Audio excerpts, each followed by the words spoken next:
Hey, good evening, everyone. This is Miss Shirley O.G. Gardner coming to you live and in person. Let me turn my TV off. Okay. Please don't forget to hit that thumbs up or that like button on your way in and subscribe to my channel and share it with others. Please, if you want to show me how much you love me, show me just a little bit by subscribing and sharing my channel with others. So I'm going to start waiting on folks to pop in. It's cold here in Cleveland. Not cool, it's cold. It's like 52 degrees. I got on my thermals already. I don't believe in being chilly for nobody, okay? They don't pay me enough to be cold. They got too much stuff out here. All right, y'all coming in early tonight. I appreciate that. Mike, hey. Florence, good evening. How are you? Oh, it's cold there too? Yeah.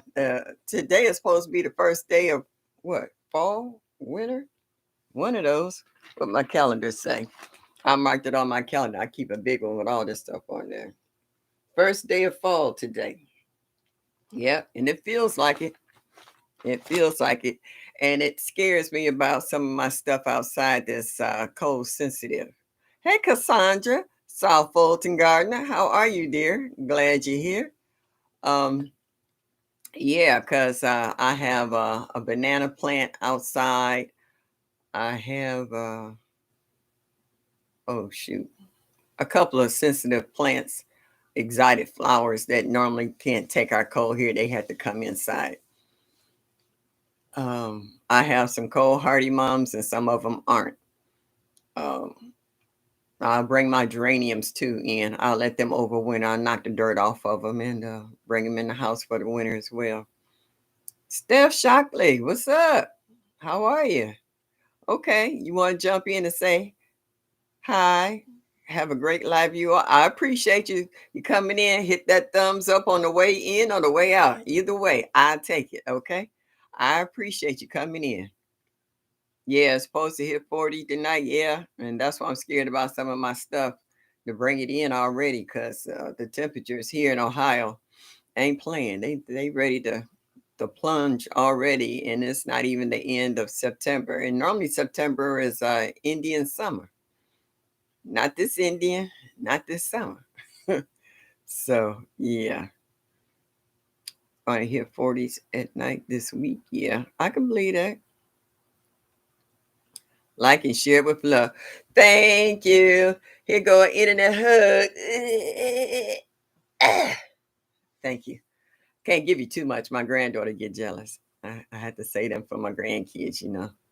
Grandma's love. They want all of that and some. So, hmm yeah. How was everyone's day today? I mean, what did y'all do? We know it's cool. So, did you stay in? Did you go outside? What did you do? With Florence, we are in the 90s in Florida. Oh, show off.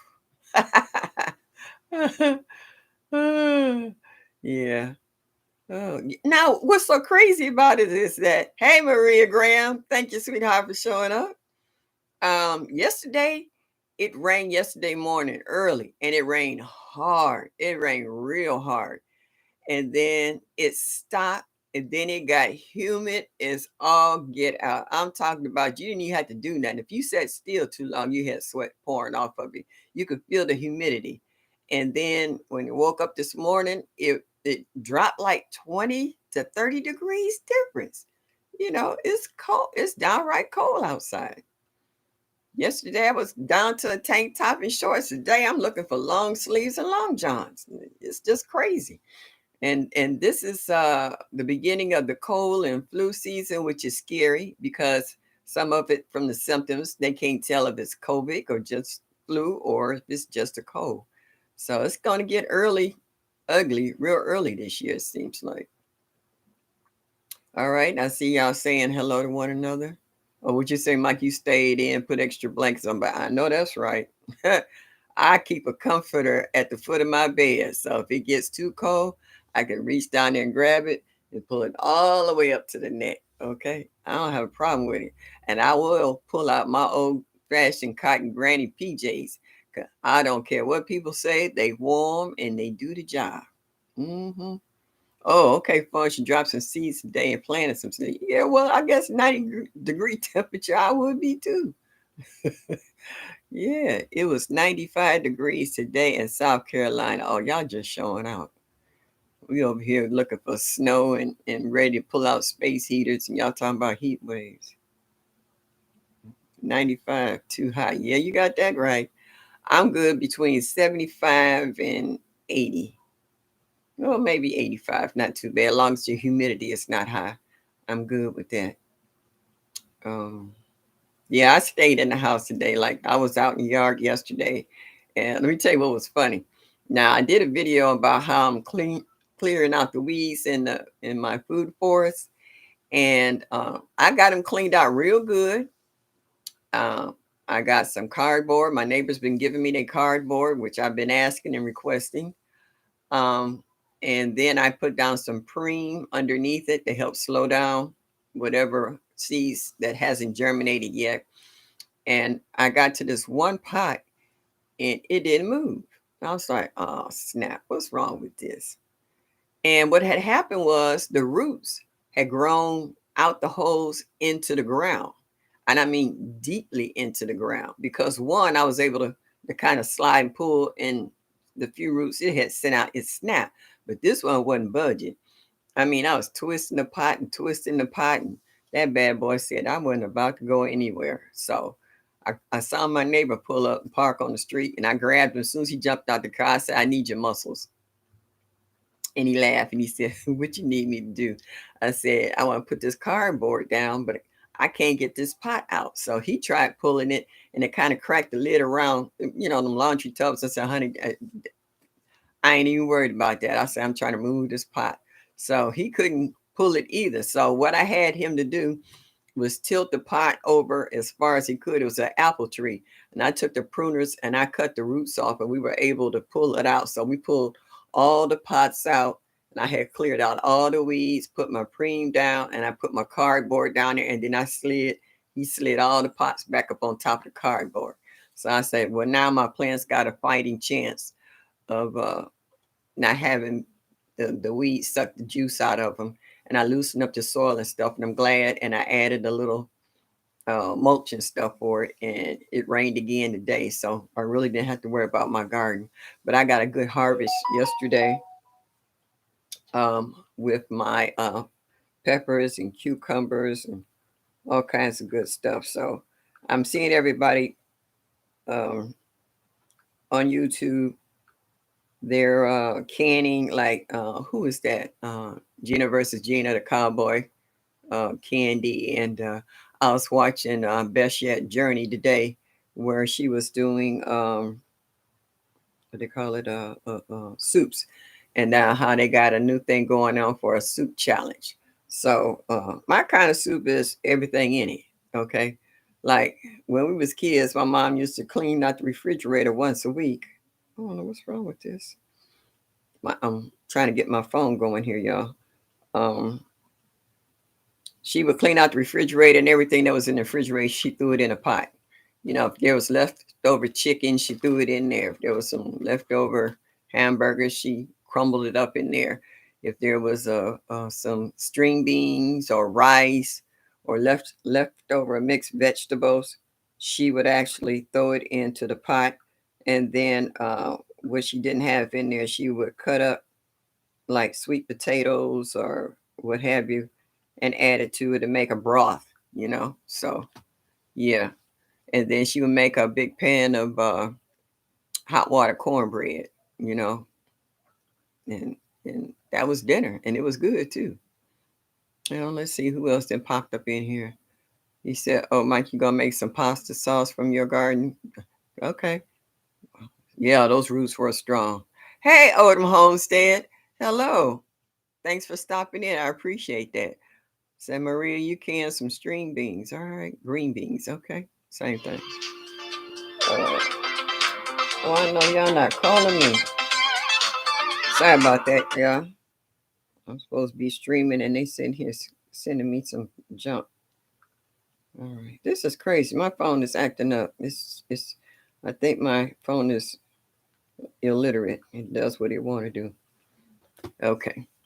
My mom made the same soup when we were little. Yep, yep. Clean out the refrigerator. That's how you did it. And you ate good. Okay. You was well fed. You was full. You got all the vitamins and minerals from all the leftovers and stuff. And those were the best kind of leftovers because they had been sitting and they had been seasoned. So the juices had seeped into the food. So you didn't need to add a whole lot to it. So my mom made, yeah. And in the chat, when we were little, my mom used to make peanuts, roasted peanuts. We love roasted peanuts, but honest to God, my mom burnt them every single time. We had to take over the duties because mom just didn't know how long to leave them in the stove. But we love peanuts, fresh roasted peanuts. That was the best. That, along with tangerines, because when you got a lot of kids in the house, everybody can get 2 or 3 of them. They small, and you can just gobble them right up, and it helps you get a source of vitamin C, help keep down colds when you got a house full of kids. Because when one kid gets sick, it's gonna go through everybody in the house. You might have 2, 3 sick at one time, then they get well, then the other half gets sick. Then once they get sick, you get sick. And you can't be down and be sick because you weren't running the household. So yeah. Hey, Nikki. The everyday life of a OCD is chick. Hello, glad to see you made it into the house there. Yeah, but the old-fashioned ways was the best way because everything now is what they call processed food, and all of it has a lot of sodium in it to keep what they call preservatives and all, and some of the stuff you can't even pronounce the words, and then they wonder why people got high blood pressure and diabetes and skin allergies and all kinds of stuff because some of the stuff you don't even know what you're eating. See, stuff back in the day was 2 ingredients, and that was pretty much it. And a lot of it you made from scratch. So, yeah, that's right, Mike. Tell me to hit that thumbs up button. Show them that you like me just a little bit. Would be greatly appreciated. Yeah, a lot of sodium and a lot of sugar. Yeah. Oh, how many people remember Kool Aid? And what was your favorite flavor? My mama used to call it sugar water because they used to put so much sugar in it. You couldn't taste the Kool-Aid for the sugar. But you know, Kool-Aid used to be the jam. If you had to drink some, Kool-Aid was number one on the list. I like grape. Well, I used to like to mix grape and strawberry together. Hey, this is Growing with Hudson. Hey, hon, how are you? Glad you made it in tonight. Appreciate that. Yeah. Oh, tropical punch. Yeah, that was good. I I do mine with straw. Okay, Marie, you said yours was strawberry. Okay, red, black cherry. All right. Hey, I ain't mad at you. Everybody had their own flavor of Kool Aid, and Kool Aid you could get what 10 for a dime back in the day. Now they like 5 for $5 or whatever. I was like, oh, Kool Aid didn't change. I don't even know if it tastes the same. What's so crazy nowadays? The stuff that I grew up on and taste, none of it tastes the same nowadays. It's been diluted some kind of way. Either certain ingredients been taken out or it's just diluted, just like soda. I don't drink that much soda, but when you get craving for your particular soda, you would like for it to have fizz to it. Once you crack that top, if you don't drink the whole thing then, and sometimes it go flat before you even finish it. You know, grape and lemon was good. Yeah, that was a nice combination. Yeah, I would lick the inside of the pack and have a purple tongue. Yeah, that was good. I love grape, but rarely had it at our stores. Was just red. And you know what? A lot of kids develop an allergy to Kool Aid because of the food dye that they used in it. Yeah, I still got Kool Aid too. I never stopped. And I used to like the lemonade because we would get fresh lemons and squeeze them in there and then cut up the slices and put them in there too.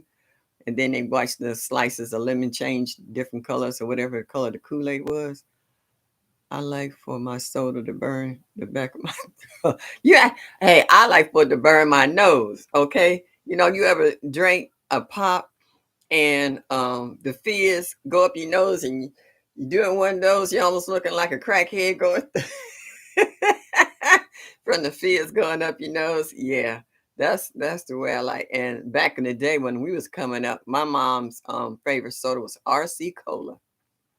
I wasn't too thrilled about RC Verner's ginger ale. Now that had the fizz to it. That would knock out stomach aches. That would knock out a headache, cramps, and everything else. Verner's Va Va Voom. Oh, Verner's was the stuff back in the day. Yep. Uh, they made freeze cups with Kool-Aid in the neighborhood. Yeah, we used to take the ice trays, dump the ice out and fill it up. And then we used to save our popsicle sticks and put them in there and have Kool-Aid popsicles. Yeah, we used to do that. Yeah, we need to buy Kool-Aid because soda is so high. Yeah, soda is so high and it's got so much stuff in it now. Between they call it glucose and all this other stuff in there, everything that you don't need. So just like Lady Linda have on Monday, everybody do need to drink more water to help flush it out, flush all these toxins and waste out of our system because we just colons get impacted with all the junk that we consume. Even when we eat healthy, it's always going to be something in there that'll stop you up. You don't need but one. Happy life. Hello. How are you? Thank you for joining us tonight. We appreciate that. Glad so. I know everybody gonna start saying hi to Happy Life. So I got one of those soda streams too. When I feel like it, I'll slide that bottle up under there and press the little canister and get my little fizz on. But you shouldn't have to do that. When you buy it, you should have already bought the fizz in the can. Selling growing with Hudson, my grandma used to sell them. Well, yeah. Yeah, you remember RC Cola? Yeah. Verner's ginger ale. And when you were sick, we used to heat up Verner's ginger ale and make a hot toddy out of it. Throw that little liquor in there and a couple of drops of lemon juice and stuff. Drink it while it's hot. Break up all that congestion, and you slept good too. So yeah, kill two birds with one stone. Yeah, I still like Pepsi. I don't like Coke. Coke to me is too sweet. The only time I like Coke if I was drinking rum and Coke. Other than that, I'm not a big Coke drinker. I seen what Coke can do. Coke can take the paint off of a car. Coke ain't no joke. Yeah, you're right, growing husband. If it don't burn, it ain't soda. It's weak tea. That's all it is with flavor to it. That's the way I feel about it. Yep. All right, y'all. Tonight I got orange juice with a splash of Tangerine guava.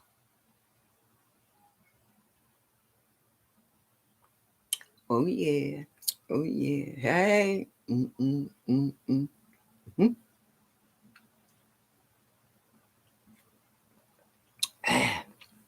Good for the soul. Ginger ale and saltine crackers when we were sick. Yeah. And I used to take all the salt off them. I used to take the salt off my pretzel and salt off my saltines. It was just too salty. And I'm like that today. I can smell salt. I don't use salt in cooking, not that much. I had that pink Himalayan. I quit using iodine salt a long time ago. Um, my tongue is so sensitive to salt. As soon as I eat something that's too salty, I can't eat it anymore because it would virtually make me sick. I've drank bottled water that was salty, and I say they had this salty so that you would drink more of it, but I can't get past the salty taste. Thanks, Maria. Yes, Mike. Guava. Show you right when you know you're right.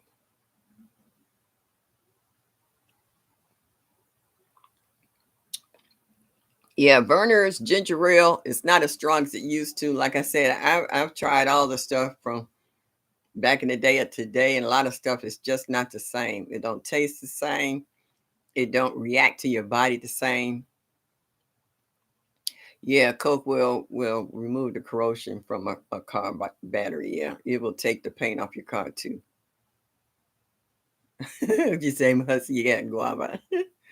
Oh, all right. Last night, um, I was late getting to Hands in the Dirt and Nikki and Bougie Prepper, and they was cracking me up last night. I have Bible class on Wednesday night, so I don't come until late. So yeah, y'all was silly last night. I was cracking up. And oh, I'm sorry. When I say guava, I forgot to stick out my pinky finger. My pinky finger, guava.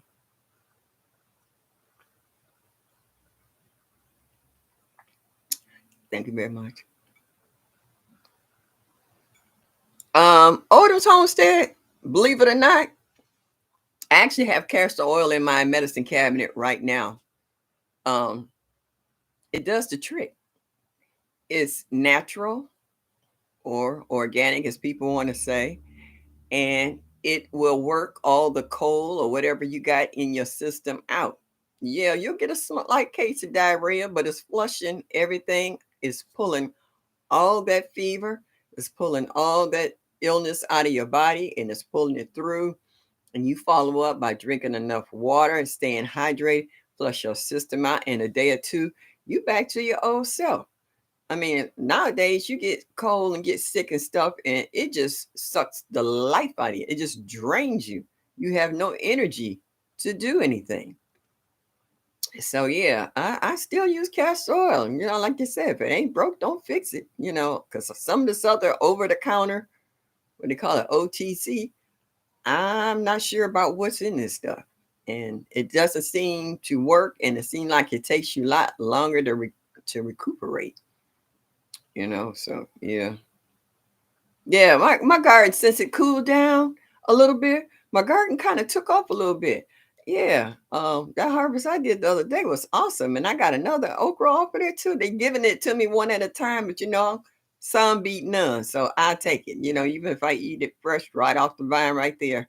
I've had a lot of people request for okra, and they won't get their request filled this year, maybe next year. What about cod liver oil? Yeah, that worked. Three sixes, all of that stuff. It works. It's nasty as I don't know what. I can't say them words, but it's that nasty. But it does the job. It does the job. Just like a lot of people are going back to all these herbal remedies, you know, and teas and stuff. It's natural. Your body can work with it, and it does the job. You don't have all them side effects. Like they gave me some medication, and it's still in the bottle. I read what the side effects were, and the side effects are everything I've never had, never experienced, and don't want to. I'd rather deal with the illness itself in the best way I know how than to have 99 different side effects, you know? And I mean, some of them wasn't what you call nice, you know? I hate to say it, but I read one that said anal leakage. I'm like, what kind of medication is this? I was like, I don't think so. I don't have that issue. That's one issue I don't want. I called my doctor and I was like, what the heck did you give me? I was like, dude, do you read the bottle? I was like, no. Mm-mm. I have to suffer because I ain't taking this. Tammy, hello. Glad you made it in here.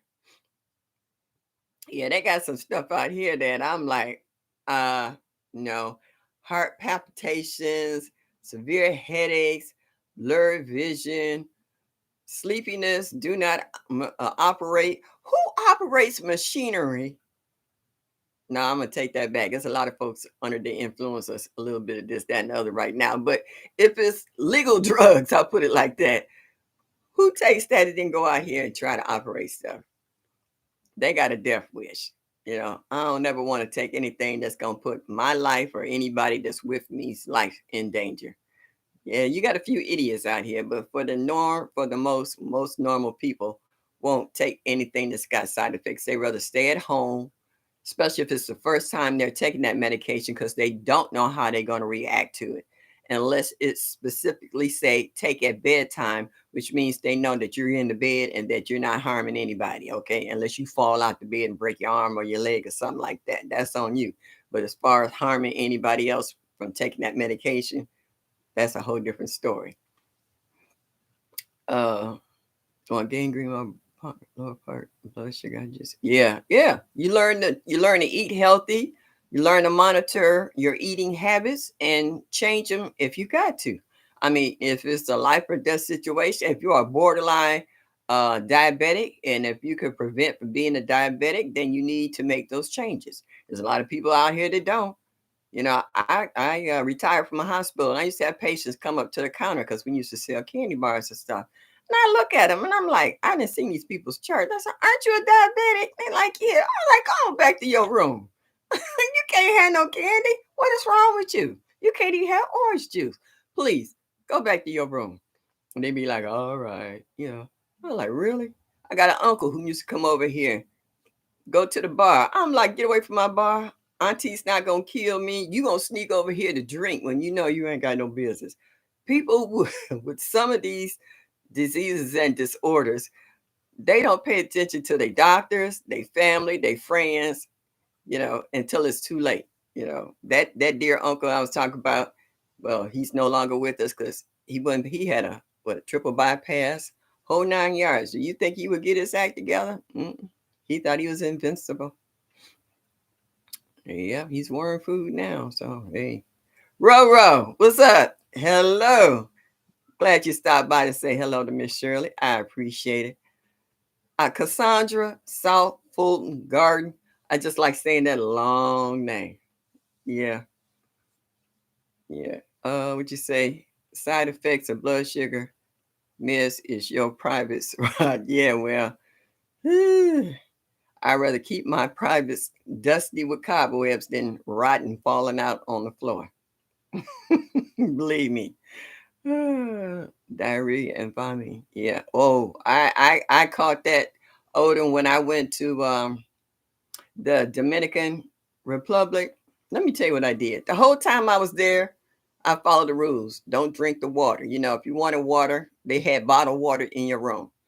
Last day, I brushed my teeth, and I normally switched it around in the water in my glass. For some reason, my mind was somewhere else, and I ran my toothbrush underneath the faucet. Okay. All right. Finished brushing my teeth. Didn't think nothing else about it. All right. We're on the plane coming home last day, like a 3-hour flight. I'm feeling okay. I get home, and my stomach started doing a Congo. Oh my goodness. When they tell you don't drink the water, remember that. I ended up in the hospital for 3 days for dehydration. It wore me out. I didn't have that problem when I went to Cancun, but when I went in Dominican, and I remembered it when I was on the plane, like a light bulb popped on saying, "You rinsed your toothbrush under the faucet and you stuck it back in your mouth." And I was so happy that my stomach did not start cutting up while we were on that plane. I'd have been in a bad situation. I was at home. I got sick. I was with my granddaughter. She took me to the movies. We had to pull over to the side of the road for me to puke. I started getting sick. By the time I got home, she literally had to almost put me in the bed. I was sick as a dog. They told me if I'd have waited another day, I'd have been dead. I went to the emergency room. They said, "Stick out your tongue." My tongue was white. It was coated. They said she dehydrated. Next thing I know, they was sticking me with IVs all which way. And I was laid up for 3 days in the hospital. I guarantee you, I learned my lesson that day. If I had to walk around with a bottle of water up under my arm, I ain't making that mistake again. That was no joke. Yeah, when they say don't drink the water, they mean just that. Don't go near it, don't touch it. You can take a bath in it. Just don't drink it. And they had they had big bottles of water like this. If you went through them when you came back from out and about and came back, you had new bottles of water sitting in there. They kept you supplied with water. It was just I can't remember what I was thinking about at that time that had me distracted to the point where I did that. But I guarantee it won't happen again. My doctor tried to prescribe. Yeah, yeah, yeah, yeah. A lot of us would be back crazy if we took all the medications that doctor prescribed for us. I'm so glad that they put those papers in uh, with your medication, and the pharmacist will ask you, "Do you have any questions?" And I told him I probably do have a lot of questions. I've never taken this before, so he said, make sure that you read the instructions. I was like, okay. So the first thing I do when I come home, I rip the bag open, I take the instructions out, and I start reading. And I'm reading, and I'm reading, and I mean, it's got this, and then it's another page. I'm reading. I'm like, are you serious? I paid what for what? I was like, I need my money back because ain't no in the world I'm gonna take this with all these side effects to it. I was like, I'm looking for the part where it says it will cure or help what you have and not all the side effects you can get from taking the medication. That's the part I'm looking for. Okay. The only thing it says will make you sleepy. It didn't say it'll make you feel better, it'll cure what you got, it'll knock it out, or what. It just give you pages and pages of side effects. So I can see how the pharmaceutical companies are getting rich off of people who just go by what the doctor tell them and not do their research. You know. Yeah, water can be all jacked up. All righty. All right. Y'all make sure y'all hit that like button and show me that you like me. Just a little bit. What was funny, I went out to harvest some kale from my window boxes. Now I'm on the second floor of a two family. That's what we call them here in Ohio, up and down. And I'm looking at the little white moth. It's not a butterfly, it's a moth that flies around. I like to lay eggs because I'm seeing some holes in my kale. And I flip the leaves over and I see the little worm. I take them and I crush them right quick. And I'm just like, I'm up on the second floor. I was like, it's amazing how insects find food. It's like they got radar, you know. They know exactly. I don't care. You can be up on a rooftop of the Empire State Building. They're going to find you when it comes to finding food. So, yeah. All right. Yeah, the longer list of harm than help. Yeah. Yeah. So that's what I'm saying. I be trying to find out what part of this medication helped me if I got this many side effects from it. I was like, how can they tell from all the side effects that the medication itself will work on what it was prescribed for? Like if you got a skin rash of some kind, well, this clear up your rash or give you 90 other issues that you never had before. And you'll start itching, talking about, why am I growing a third ear? You know, I only was born with two. What is this knot behind my ear? But your rash is still there. But you having all these other little funny things. You sitting around like this all day. You know, I was like, what? No, you can't even go out in public because you feel like everybody's watching you because you sitting there. They don't know if you on dope or what, but this is the side effects. Yeah, those pests, they'll find lunch anywhere, everywhere and anywhere. Yeah, and then they want to give you a pill to counteract whatever the side effects is, but it's not one pill that can counteract all the side effects. It's only just one particular side effect. So what about if you give me a pill for 99 different situations, but actually it is only going to take care of one, what about the other 98? You know, how many more pills do I have to take to cure all the rest of them? Just stop taking the medication from the giddy up, and you're going to have to find an alternative to whatever situation you got going on. So yeah, guava, y'all. Panky out.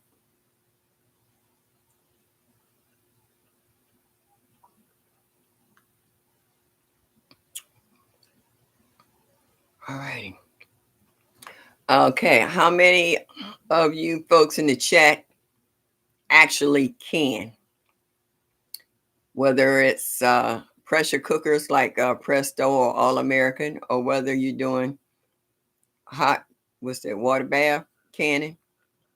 How many canning? Because I know I got a lot of stuff that's popping up, and I can't eat everything. So I have friends that come by, and I make what I call care packages of some of the stuff, because I don't do all that canning and pressure cooking like I used to. Um, so I give a lot of it away to friends and family and neighbors who greatly appreciate it. I rather see them have than to let my food go to waste. Because like they say, why are you growing all this food and letting it go to waste? What's the purpose of growing it? So I'd rather give it away to family, friends, and neighbors than to have it sitting around the house attracting gnats and flies because I haven't done anything with it. So what I am doing though, I love my bell peppers. So I am dehydrating some and freezing some.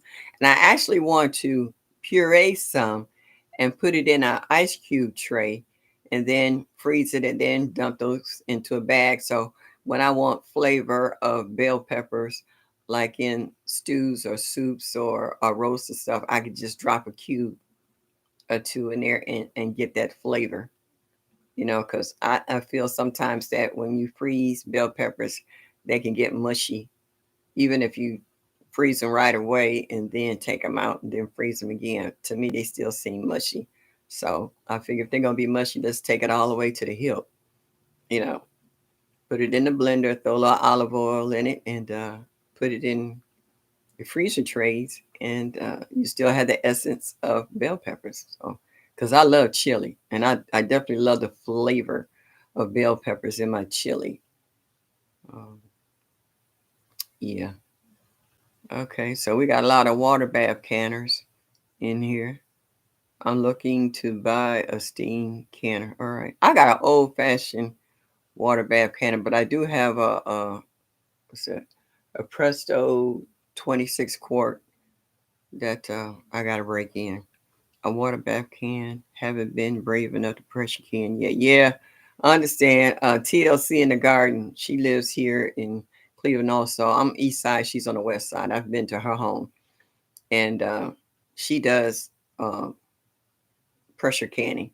And she said, she gonna come over and we'll do it together. She said it's not that hard, and I said I bet it's not. And like a lot of people say, once they finally bite that bullet and do it, they can't figure out what they were scared of, and now they pressure can and everything.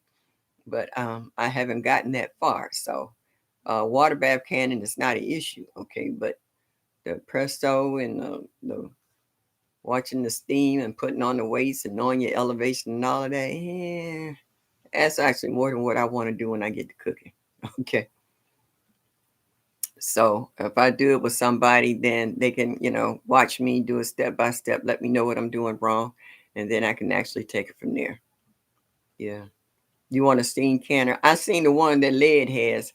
I like that one because it doesn't have a lot of water that you can put in. You don't have to fill up the whole thing. You just fill up the bottom half just to cover the top and put the lid on. Um, a matter of fact, I got mine sitting here.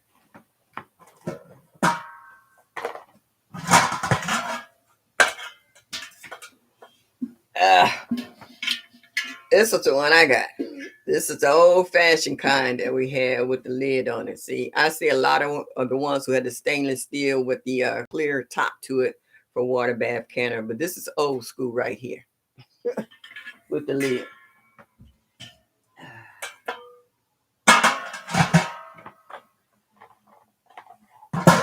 Yep, so I gotta get a rack for it to put in the bottom. Um, Homestead Heart saying the trick to it, if you don't have a rack, that you can take your rings from your mason jars and line it in the bottom and put your jars on top, just as long as they're not sitting in the bottom of the pot. Ooh, excuse me. Um, you can still use it. So I was like, okay, all right. Let's see. All right. Samantha said, you want a steam canner? Yeah, a lot of us do. To me, it's all about following directions. Well, that's anything you do out here. If you buy it, it's best to sit and read the directions. Oh, what you say, Marie? You got the same one? Okay, cool beans. I use that kind of water. Okay, all right, Cassandra. All right, very good. So, there's a lot of things I'm still old school about. A lot of this new stuff, I would when we say old fang dangled stuff they got out here now. I'm like, I'm not sure what that is. I don't know. I'm not sure what it does, but it don't work for me. So, as long as I get the job done and it's done right, I do it the best way I know how. Why is this phone still acting up? It just amazes me. Technology sometimes is a good thing, and then other times you're just like, really? It doesn't make any sense. Okay, whatever. It's not working. I'm gonna leave it alone. So, is that Tina, the New Orleans Gardener? Good evening. Hello, Miss Linda. So glad to see your face in the place. Yes, I'm glad you had time out of your schedule to stop by and say, hey.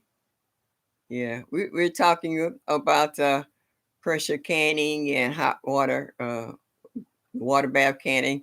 And I remember you talking about how Jada want to learn how to do some hot water canning. So, yeah, I'm like you. I'm not messing with that pressure canner, but the water bath, we can work with that. We can really work with that. Um, how many in the chat have cherry tomatoes that are still spitting out cherry tomatoes? Because I know I had one last year. It kept spitting them out until the wintertime. I just actually pulled it up and threw it out. I couldn't take any more cherry tomatoes. My freezer, I froze quite a few. I still got quite a few still in the freezer. But that bad boy, it just kept dropping cherry tomatoes like it was no tomorrow. Ah, would you say, Mike? Because Tina mentioned it. Yeah, hey. That's why we all like each other's channels. Everybody has their strengths and suggestions. And it makes you want to try stuff. Like she got me want to try the Romanesco, growing that. And what is it? The Molly ground cherry. Is that what? Yeah, Molly the ground cherries. And Lead Farmer got me wanting to grow the bananas. So faith, love, and unity with Gary and Gloria Harold. Is that Harold? Okay. Here watching. Well, thank you very much for showing up. You knew I've never heard of you guys before, but I'm so glad you found my channel and stopped in to say hello. So please, people, put a thumbs up or hit that like button and show me that you like me just a little bit. Would be greatly appreciated. I did can a lot of cherry tomatoes. Yeah, cherry tomatoes, boy. They if they like the spot they in, they will produce from now until the world ends. The big ones, not so much, because they take a lot more juice and energy out of the soil. But them cherry tomatoes, they have no end. Once they get going, they grow nonstop. And they take over the place too. They get huge. So I'm tying them up and pinning them back and pruning them because they will take over. We said, I got tomatoes on the vine, but with it hitting 40, not sure how long I got left. My kale should be okay. Kale should be fine. Kale is part of the brassicas. They like collards and mustards and stuff. The cold weather don't bother them too much. Tomatoes normally is a hot weather plant, just like okra, and even peppers can take some heat. But they seem to start really popping out lately since it's gotten a little cooler. Because my pepper plants got all new blossoms on them and babies and everything. I was like, But the weather getting cool like it is now, I don't know how much longer they're going to last, and whether they will last up to the first frost according to size. Yeah, I'm gonna grow it anyway. I'm not pulling up anything. I let stuff stay in the ground till the snow beat it down. I had carrots last year in the pot that I forgot about, and for some reason we had a meltdown of the snow, and I was over in a lot looking for something, and I saw the pot, and I was like, "Oh snap! I got carrots in that pot," and I reached over there and I dug around in there and pulled up, and I had fresh carrots. They wasn't frozen, but they was as fresh could be, and I brought them bad boys home, and I happened to be cooking oxtail that day. And I cut them tops off, cleaned them up, sliced them up, and throwed it in that pot with the oxtails. And they sure was sweet, and they was sure enough good. Yeah, I want some oxtails, but they are ridiculous. I'd rather buy the whole ox. I think I'll come out cheaper. Yeah, I cook oxtails till it ain't nothing but bones in the bottom of the pan. The meat that fell off the bone. Yes, indeed. Would you say I'm pulling my cherry tomato plants? I'm tired of them right now. I told you, them cherry tomatoes, once they find a spot and they happy, they will grow from now to the end of the world. Yep, today is the first day of fall. I had, excuse me, said that at the beginning of the chat. Today is the first day of fall. And in Cleveland, it felt like it. It was like 52 degrees today. That's why I got on thermos, my thermal top, and it's warm because I'm not turning on my heat until the first snow. Yep, yep. I'm so ready for fall. Yeah, I think everybody is this year. With the extreme hot weather that we've been having, going all the way across the state and even in other lands, the heat waves that's been happening. Like a lot of people gave up on growing gardens for the summer, like in Texas and other places, California, because of the heat was so bad. It was just frying everything. And they were waiting on the fall because between the heat and the insects, it was just taking out too much garden, killing the water bill. They said, heck with this. I'll just wait till the weather cools down and enjoy a fall weather. Because I noticed that's what everybody's really big on, growing radishes and beets and all kinds of brassicas because it's cooler now. You know, fall and winter, you can stop holding in your gut. Big warm clothes hides it. Oh, Mike, you funny. Yeah. Well, fall is not my favorite time of year. I like spring when stuff first starts to blossom and come out. I like to see the the growth of new things happening. You're looking at cold weather and snow, and then once spring comes, you start seeing the trees pushing out leaves and the tulips and daffodils and stuff pushing up out of the ground. You're starting to see color. You're starting to see life. Everything's starting to come out of hibernation. So I'm pretty much springtime kind of girl. Yeah, a lot of people like the fall weather. I have my own private summers. Normally, I don't wear long sleeves because once I get hot, I'm doing a strip tease. Yeah. Let's see. I'm ready for the fall too for my garden. Yeah, a lot of people are. Miss Linda, I got orange juice with a little splash of gin. Wow.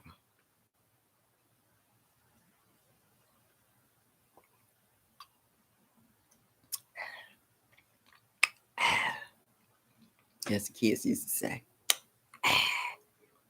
Good. That's right, Mike Guava. Let's see what else I was thinking about. Oh, I'm seeing a lot of people finally getting into flowers. Who's that I was watching? Y'all gotta help me. It was one of the videos I was watching, and she was making a bouquet of flowers. She had was that my Renaissance grandma? It was somebody I was watching the video, and they were cutting a bouquet of flowers. And I do that all the time. Like in the spring, I make bouquets of lilacs when the lilacs are blooming. What else? My peonies when they're blooming. There's a lot of different flowers I make bouquets out of and bring them in my house. I actually have that bouquet right there is dried hydrangeas that I picked from my garden last year and brought them in and let them just air dry. Yeah, so I love my flowers just as much as I like my veggies. And actually, I have actually grown veggies around my flowers. I had what was that? A cucumber vine that was growing up around my rhododendron. And it was cucumbers hanging in the rhododendron. So I did some interplanting, vegetables among my flowers, and the bees loved it. Everything got super pollinated, and I saved on space. And I did that before I acquired the lot. And then once I acquired the lot, a lot of things I had here, I moved over there so it would have more room and it would get full sun because the front of the house faces east and the back faces west. Over in the lot, there's no trees or buildings, so I'm getting full sun pretty much the whole gamut of the day. So everything gets a lot more sunshine, vitamin D over there than over here.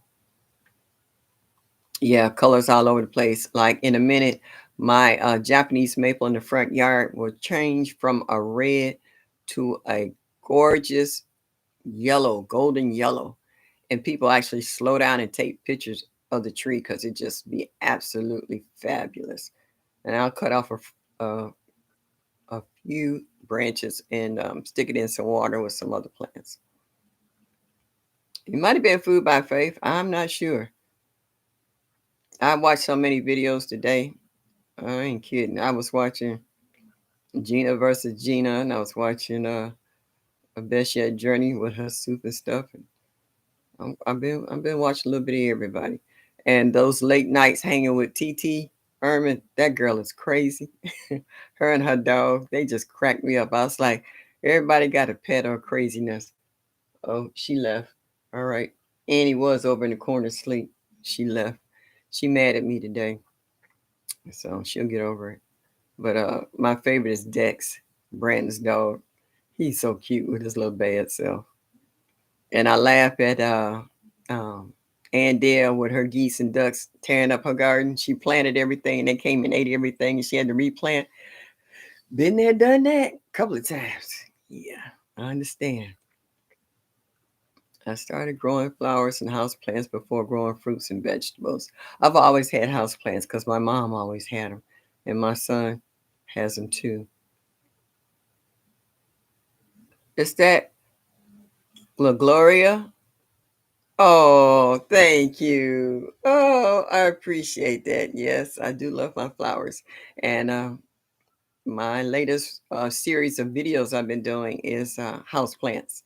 If you had a chance to go in my playlist and check them out, um, I just make a bunch of cuttings, root them, and then I plant them, and then I take the mother plants because they become bigger and stronger once you kind of trim them down and put them in bigger pots. And so that's what my new series lately, since I don't work out in the garden as much during the cool of the day, especially if it's been raining, I've been doing house plants. So for the ones who want to learn a little more about house plants, I have a series of that going on now.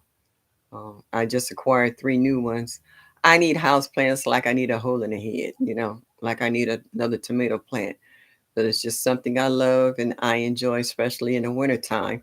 Since I can't have the greenery outside in the garden, I have greenery inside with my house plants. And I'm trying to get my back second bedroom together to set it up for the fall for uh, getting my seedlings ready for the spring of 2023. So yeah, I got a game plan. Okay, we just say Annie never wanted to be on the show. No, no, she's a diva. Believe me. Me and my cat have conversations like you think it's two people in the room. All right. She wants me to pet her, and I tell her no, I don't feel like petting you right now. And I was like, when I want to pet you, you turn your tail up and walk away from me. And so now I'm gonna act just as finicky as you. I don't feel like petting you. And then she get the yeah, yeah, yeah, yeah, yeah. I said, what I done told you about talking back? And she, and I was like, excuse me. And people think there's two humans in the house. And sometimes I could be on the phone and she'll get loud. She get the yeah. And people say, is that your cat? And I was like, yeah, she want to play. And I'm taking up her time. Yeah, but it is. Yeah, Miss Linda's like I told Miss Linda, she be dropping seeds in her sleep. Her bed is right next to her window, and she be like this.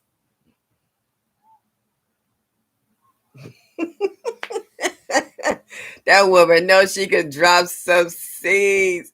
Yeah, and I was watching the video, and she was showing the table in the back. She said, "See that table back there? That's got my little ceilings on there." And she's like, her neighbor Ben had been over and did a little trimming the grass or whatever. I have a neighbor up the street. His name is Ben. He takes care of my heavy work as far as dumping bags of mulch and soil and stuff. So I laugh when she tell me about her neighbor Ben coming over because I think about my buddy Ben up the street.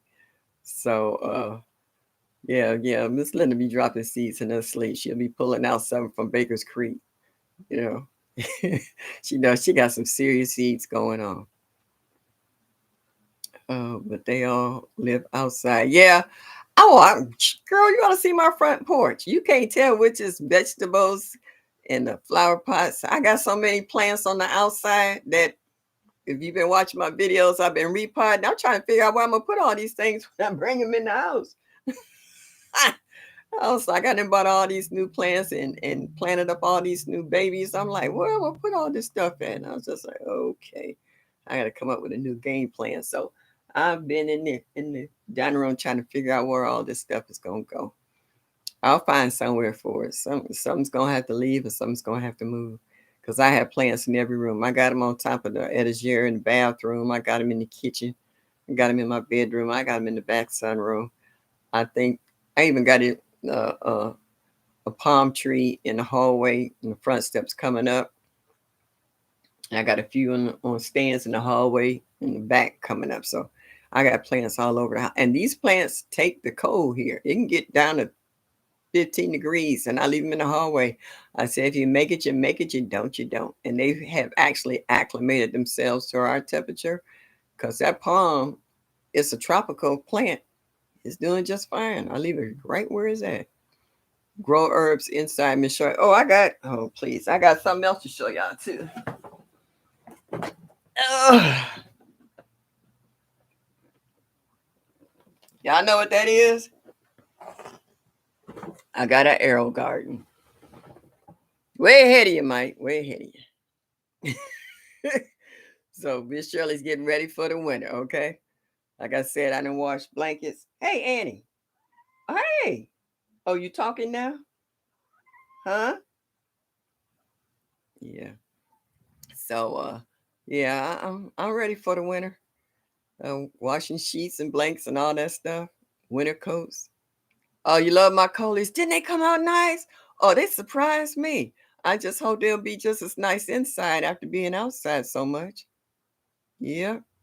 And they gotten twice as big. So I'm gonna need what they call it, plant lights for my veggies. And then I'm gonna need another one for my plants, cause my house plants, cause everybody's been exposed outside, and it's not quite as bright inside as it is outside come wintertime.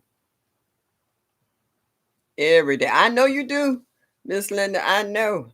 I got my patty pan squash, and I want to saute. I want to cut that up, cube it, cut it up. Take some kale, and I have some Swiss chard, and I have some garlic from my yard, and a spring onion. And the only thing that's not out of the garden will be a little bit of the olive oil. And I want to saute all of that down and make some rice and pour it over the top. And I want to have get some shrimp, saute that and throw it on the side. I want to do one of your lunches, Miss Linda. Yeah, you had me salivating watching you cook, so I was like, let me do a little something, something. I use my aloe vera plant for everything, Happy Life. I use it in my hair. I use it on my skin. I use it for cuts. I use it for burns. I've even drank some of it. Yeah, I've drank some of it. It's not very flavorful, but I've drank some of my aloe vera. What is that? Okay. So yeah, I enjoy my aloe vera. I use it for a little bit of everything.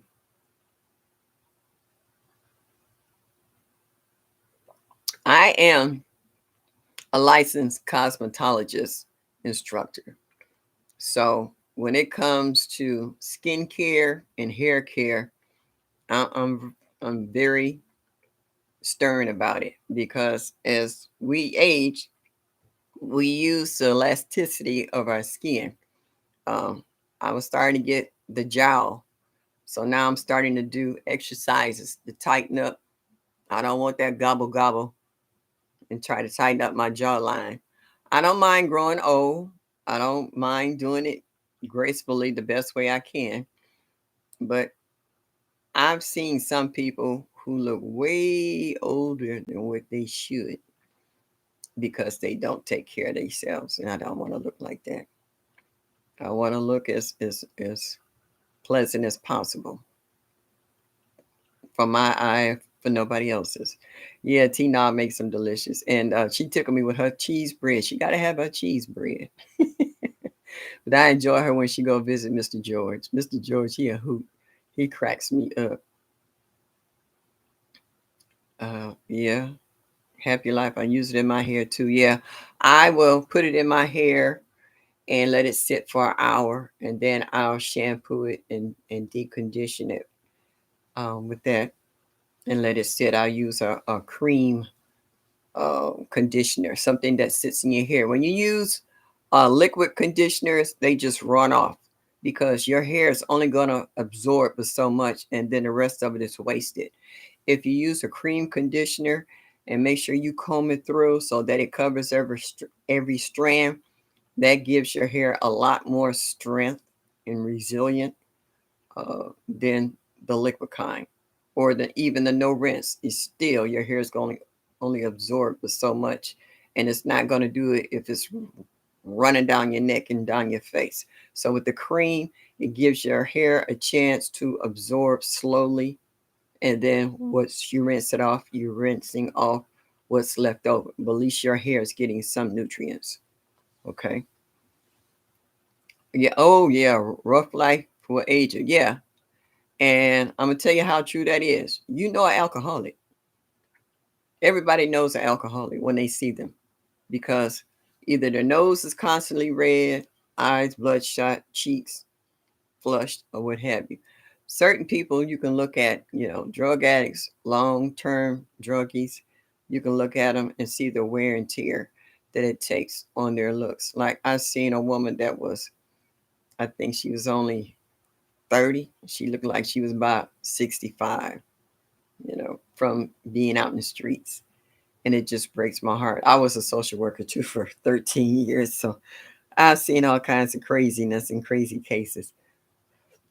I met a man who thought he was Jesus. He jumped up on the desk and tried to bless everybody. And they blessed him with a pair of handcuffs and took him next door. We had Moses. He thought he was going to split the office in half. Yeah. We had a few escapees from the nut house that looked like they was caught in deer in headlights. I've seen some things. I'm like Led Farm. I'm a jack of all trades. I've seen a little bit of this, that, and the other stuff. I hope I never see again, and stuff I wish I've never seen from the get go. Yeah, Mr. George is so much fun. He is. Yeah, yeah, him and his wife. Yes, they are. Bless him with bracelets. Okay. All right. That's somebody else's mail. I have no idea what that is. All right. I'm doing a guava. Okay.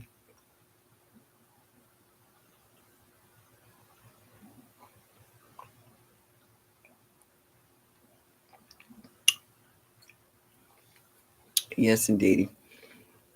But I understand um, working with your grandchildren. Like my oldest granddaughter, she'll be 32 in November. And as she was little growing up, um, the rule here is when she spent the weekend with grandma, if I cook, she washed dishes. When she got old enough, when she cooked, I washed dishes. And she know I don't cook in a dirty kitchen. And I had to teach her it was more to cleaning the kitchen than just washing the dishes. You had to wipe the handles on the stove. You had to wipe down the stove. Okay, she wasn't wiping down the stove. Wipe down the stove. You lift up them grill. I got a gas stove, so you lift up those grates, wipe up underneath there, get all that oil and grease that splatter across the back, down the sides, the knobs, handles on the refrigerator, all around the sink, the handles on the sink, the faucet, cabinets and stuff. I said it's more to cleaning the kitchen than just washing dishes. And if the dishes aren't clean, I would make her a fresh batch of water and put the dishes back in there and said, do it right. Because I don't have a dishwasher. I am the dishwasher. So I don't want to grab a dirty pot to cook in. I want my dishes squeaky clean. I can see my face in them. So now she's like that. She got her own place, her and her fiance, and now she like that. And it's funny. I go over there and I'll do something on purpose just to upset her. And she'll say, Graham. She don't call me grandma anymore. She says she's too old and I'm getting older. That grandma sound too old fashioned. Politically correct. She's a millennium. She calls me Graham. I was like, okay. So she's like, Graham, we don't do that around here. And then I'll start laughing and she'll look at me. She's like, that ain't funny. I said, yes, it is. You at my house. I said, I know.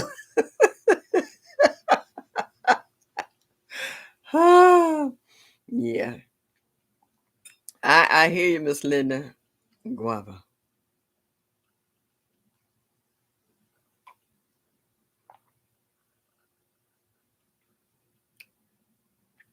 Yeah, they put the hands. Yeah, he couldn't resurrect himself out of them cuffs. He was stuck for the loony bin for 30 days.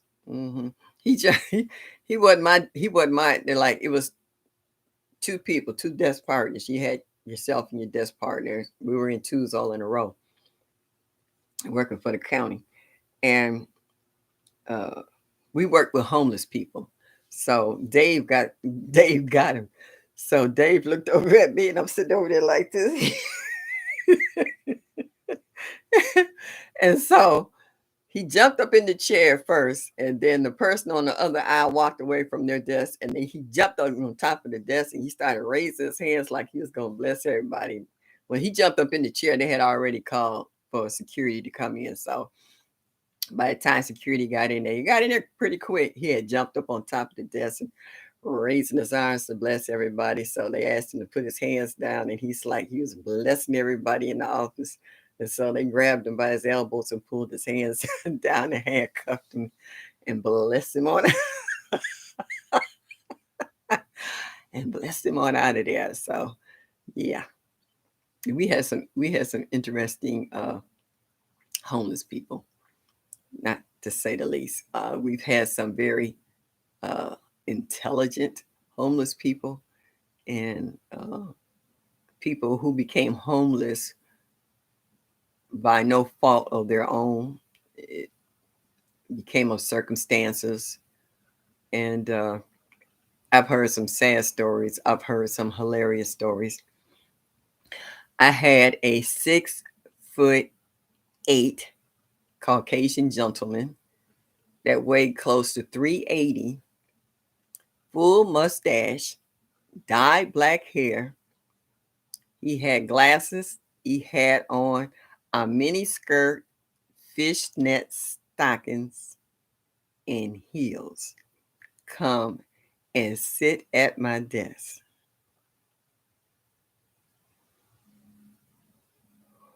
Whoa. We had our own individual phones on our desk. They was blowing my phone up. Now y'all know I can't answer my phone with this man sitting here and try to keep a straight face at the same time. That was the hardest thing to do. And I had to ask him what he wanted. He said he needed some public assistance and food stamps for him and his baby. Where the baby at? Left the baby with some friends. You got pictures of the baby? No, I don't carry pictures of my child around. Okay. We're going to need some proof: identity, social security card, birth certificates, proof of address, whole 9 nines, gas, phone, light bill, proof of income, whole 9 yards. He said, well, I can't get that for you today. I'm going to have to make a second trip. I'll make you an appointment for tomorrow afternoon at 2 o'clock. Needless to say, we didn't see him again. But they was blowing up my phone. And when he stood up, it was like, have a nice day.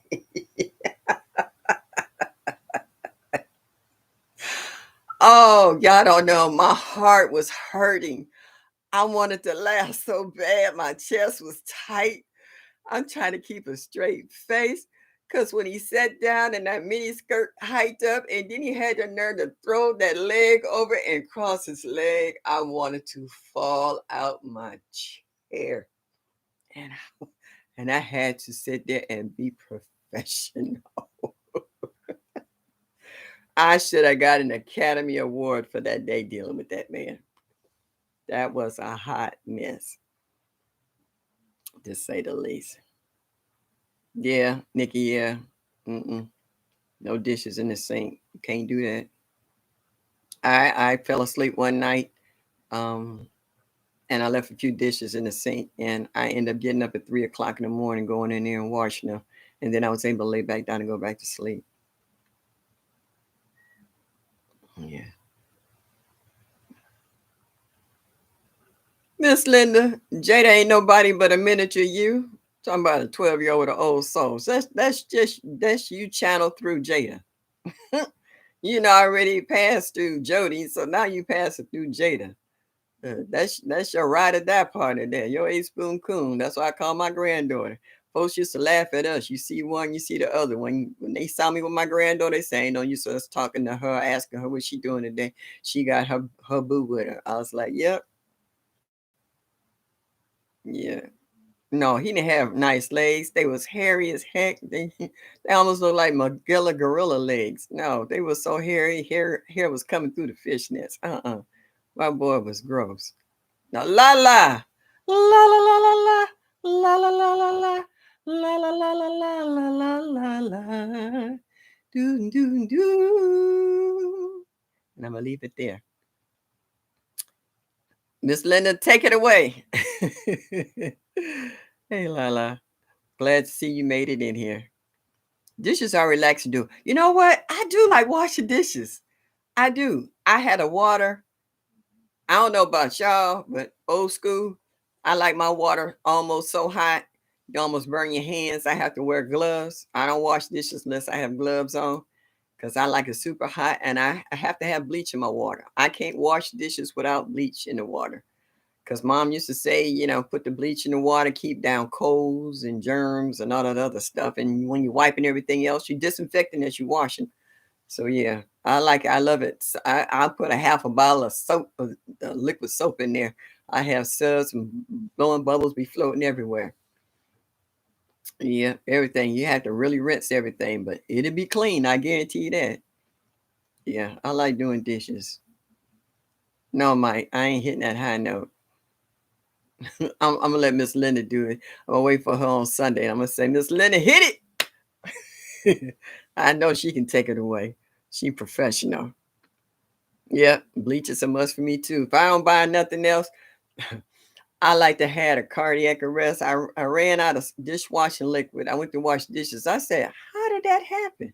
Then I found out somebody sticky fingers needed some dishwashing liquid. Instead of just taking a little bit, they took the whole bottle.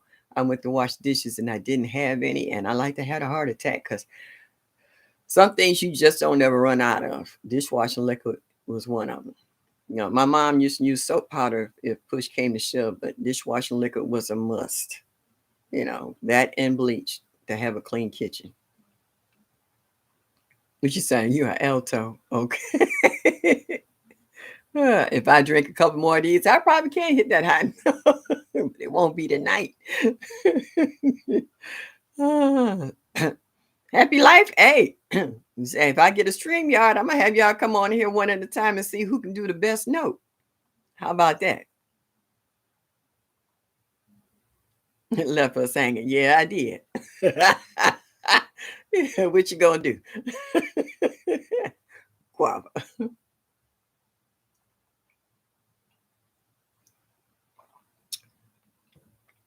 Yeah, see, Lala, you came in here and started something. Oh, thanks, Mike. Guava. I want to ask you guys, for people who have snow in the winter, how do you care for your garden? What do you do to prep your garden for the winter? I know for you other guys, y'all just growing all year round, so all you're doing is adding amendments to the soil to keep it going. Because, like Miss Linda said, you got to feed the soil. You know, if you feed the soil, it feeds the plants, and the plants feed you. So that concept I've always gone by, and I knew that anytime that you grow a garden, you got to replenish the soil because your plants have absorbed all the nutrients out of the soil in the process of growing. So just like your body, every day, you know, a lot of us take vitamins.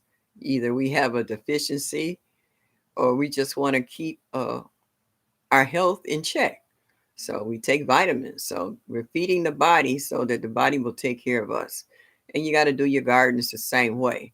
Now, I know some people use a cover crop like, what is it, alfalfa or what is that, clover, uh, different type of ground covers to slow down or eliminate erosion and also to add nutrients back into the soil because they'll just turn it over in the spring and plant, you know.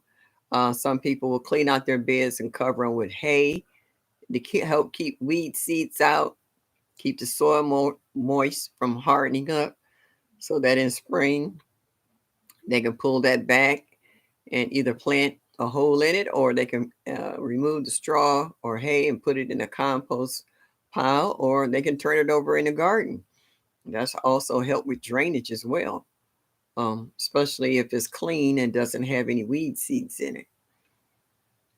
I think I just covered with leaves. Yeah, and you can do that with too with leaves. Fill your beds with mulch leaves. Yeah, a lot of people do that. I found out that when you take out your leaves, you need to dump them out on the ground. And if you have any grass, throw it on top and run your lawnmower over them with a catcher on the back. And between the brown and the green, that helps them to break down a lot faster and attract a lot more worms because it's a lot easier for them to digest that decayed uh, you know, and take it down into the soil. So and have worms up the wazoo. Um, let's see what else. Yeah, because I steal my neighbor's grass, or I tell them, you know, when you finish cutting your grass, or if I catch one of the guys cutting the grass and they got a catcher on, I say, can you just dump it over on the tree line, and I transport it back to the compost pile, or put it wherever I want, or mix it with whatever I want, you know, to put on the garden for the wintertime. During the winter months, I don't, uh, Miss Linda. I clean out my beds, and I throw a layer of mulch over the top of them. That's it. I don't really do anything. I might throw some lime and what else was I throwing? Some blood meal and bone meal on the top, and I just throw uh, if I get leaves, enough leaves, I'll throw it on top. But I don't do a whole lot of prepping. I clean them out. Last year I didn't clean them out because my back just wasn't cooperating and I couldn't get enough help to and a lot of stuff that I had in the yard. I had a lot of volunteers, especially tomatoes. I was picking out tomatoes left and right. I need to dig out all of the chives that I have in there. They have, when I put them in there, there was like a little spot like that where they taken over. So I got a lot of pots that I'm going to take my chives and divide them up and put them in the pots. And I'm going to leave the pots all the way around the garden beds because I don't have problems with insects in my garden beds. If you see my veggies, they're clean. You know, if they split, it's because they had too much water, but you didn't see any bites or scrapes and scratches on them unless the raccoons or groundhogs had been through there. But as far as insect control, I don't have problems with them because I do have um, chives all over the beds, and I also have garlic stuck in corners here and there in the bed. If you see my videos, you actually seen sprigs of garlic here and there in the beds. And you saw me pull some garlic this summer from what I planted from last year. So I don't have too much problems with insects.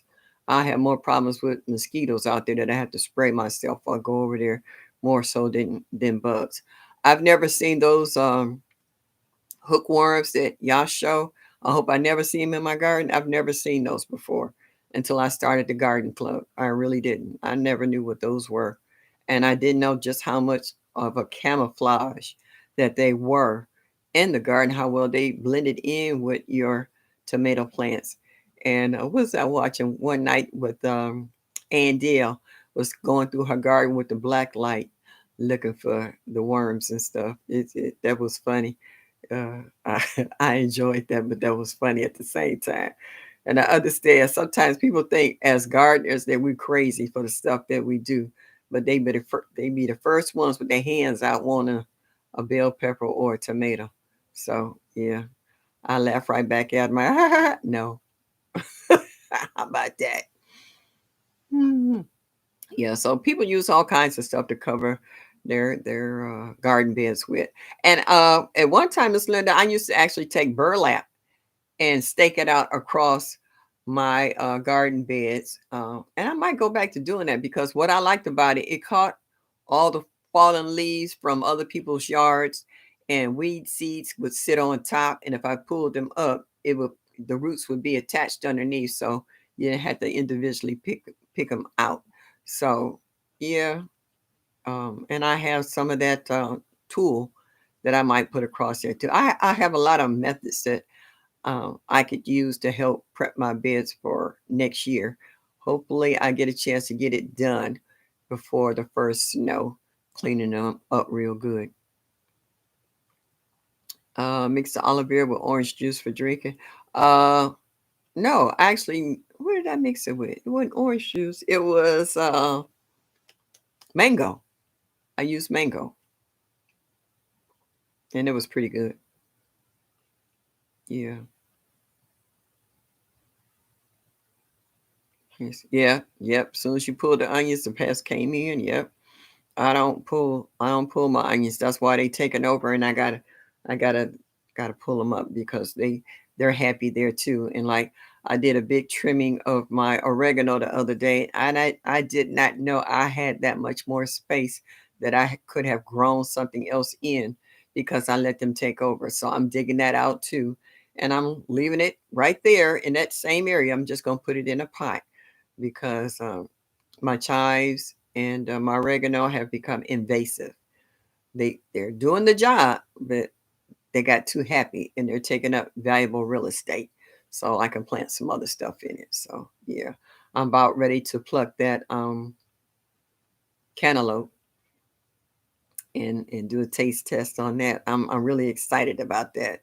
So I hope I can. So let's see what else. Okay, I don't know what that's about, but anyway, shredded leaves. Yeah, Annie.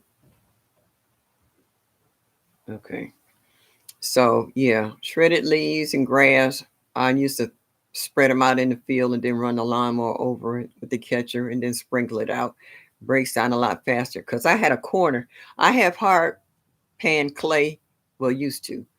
Over in this yard, it was so bad that it would rain and water would sit for almost a week. That's how clayish it was. You could almost model something from how hard this ground was. It was just compacted. So I was taking the neighbor's leaves and grass, and I would just dump it. I wouldn't spread it out, nothing. And I let the snow, the weight of the snow, till they just beat it down. And by the time spring came, it was almost ground level. And I could stick my hand in it and go straight into the dirt and pull out a hand of worms. Those worms started coming up and grabbing all that the leaves and the grass and started pulling them back down and all those tunnels and aeration in the soil, and it broke up all that clay soil. And the clay has a lot of nutrients in it in itself. And it broke that all up. And now I'm growing everything over in that area now. And I had um you know what I did? I went to Home Depot, and outside they had the big crate that carries the bulbs in it, like for the tulips, and it has like two divisions, but it was like three spaces. It had a space here, a space in the middle, on the side. I took that crate home. They was throwing it out. They said, "Oh yeah, you can have it."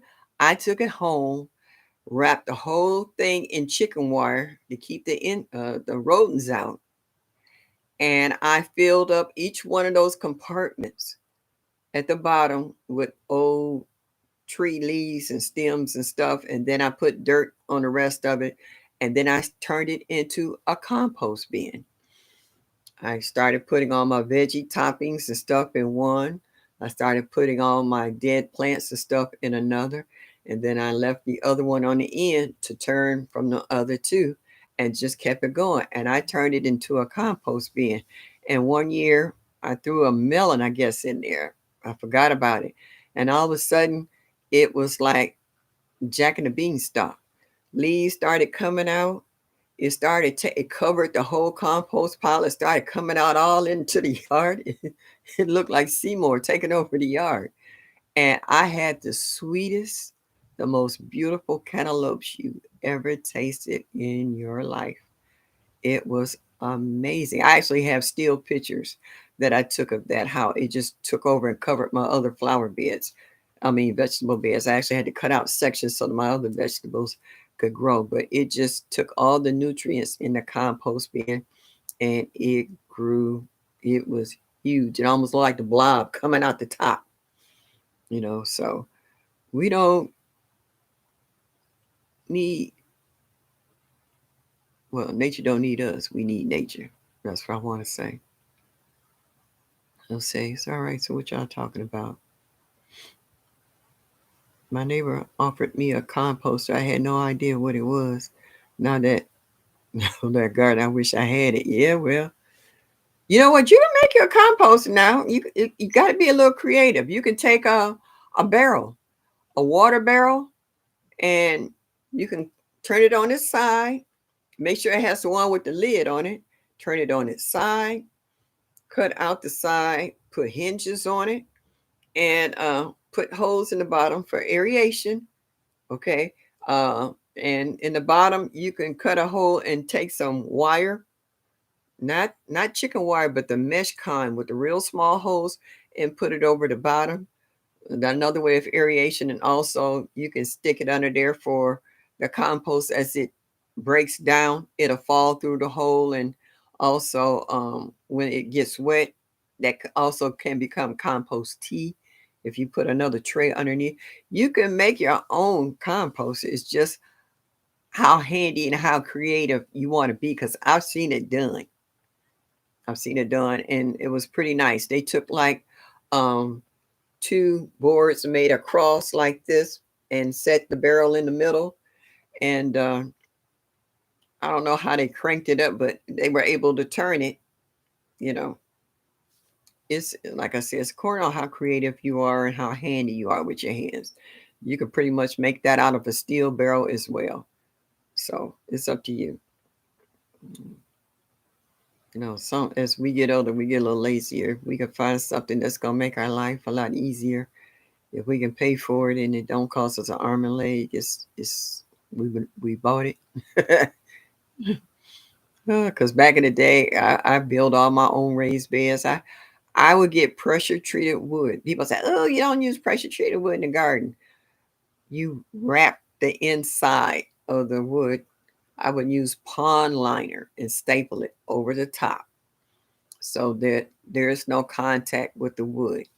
And I'm just now having um, boards that are just now, excuse me, starting to decay because I didn't have them so long. So I've been using pressure treated wood for my raised beds since forever. And I don't have a extra head growing out my neck and don't have cancer. So far I'm in pretty good health. So yeah, there's a way of doing everything. Oh, I got a question. Do you put tomato plants into composters or will it add disease? Only if the plant is diseased itself. If it's healthy, it's no different thrown in a compost heap. Any plant that's diseased, you don't need to put in your compost pile. You need to put it in a garbage bag and sit it on the curb. Never put diseased plants in your compost bin. You just don't do that. And if it's in a pot, you clean the container really good before you plant in it again. Don't most tomatoes by end of season have issues, powdery mildew, etc.? Well, it's according on where you live. I'm getting a little powdery mildew on my squash, but my tomatoes is doing fine. I had one that had blight, and I cut that bad boy up, and I sprayed my pruners with some alcohol to sterilize them, so I don't transfer it to another tomato plant by accident by pruning it. Forgetting that I had just broke down one, but I broke that bad boy all the way down to the roots and put it in a waste bag and set it on the curb. You don't put that in your compost pile. You don't want it to overwinter in the soil. You try to get any of the leaves that have fallen and get them up so that they don't spread the disease. So anything that has a disease, you don't leave it in your yard, in your garden, even in house plants. If I got a house plant that has scale or something on it, I get rid of it. You don't know what plants are susceptible to that particular bug where it can infect all your plants or not. Because one plant, I worked with it for a while to save it. I scraped that scale off and I took cotton balls with alcohol and I rubbed every leaf and stem. I saved the plant, but it was a lot of work. So it's according on how bad you want that particular house plant. But for outdoor plants, oh, that got to go. No, chuck that bad boy up and sit him on the curb. Say adios. Yeah, you don't know what other plants might pick it up, and why take that chance of ruining your whole garden because you're trying to save that one plant? Don't do that. Throw it out. Um, like I do if the plant is not diseased. Right. Only if it's not diseased. That's what I'm saying. You use all your plants. That's why they call them a compost pile. You just throw what you have in there, as long as it's not diseased. Because sometimes I'll put it to you like this. I've seen some people take diseased plants, but they monitor their compost piles so closely in regards to how hot they will get to break down or destroy the disease or the seeds. Because you can destroy weed seeds in your compost pile if you get it heated to a certain degree. Excuse me. Have you ever seen a compost pile in the winter that actually is smoking? You can see steam coming off of it. That means that pile is hot. So if it's hot, if it gets to a certain degree, it will destroy weed seeds. But as far as diseased plants, I would not take that chance. I wouldn't. I would get rid of it's not worth it. I would get rid of that diseased plant altogether. It ain't it's no, you just asking for more issues. What about letting the snow cover the plants and pull in spring or do before? Sometimes I do. Sometimes some stuff come back. A lot of times they say, "Oh, that won't grow in Ohio," and I look at my garden in the spring and I was like, "Oh, I beg to differ." my celery. People said, "Oh, you can't grow celery in a home garden." I'm like, "Whose house you been at?" I was like, "I grow it, and it comes back every year, and it gets bigger and bigger. It dies back, and and sometimes I forget where it's at, and then after a while, I'll see a little spread pop up, and I was like, oh, that's celery. Oh, and that's something else I wanted to say. I had a girlfriend who kept saying that she planted this certain flower in the area and it never came back. Well, for one, she kept pulling it up thinking it's a weed. You have to learn to recognize the leaf of whatever you plant so that you don't pull it up thinking it's a weed. And I was like, if it's in the same area and it keeps coming back every year, it's the flower that you planted there or the vegetable that you planted there, and you keep pulling it up thinking it's a weed.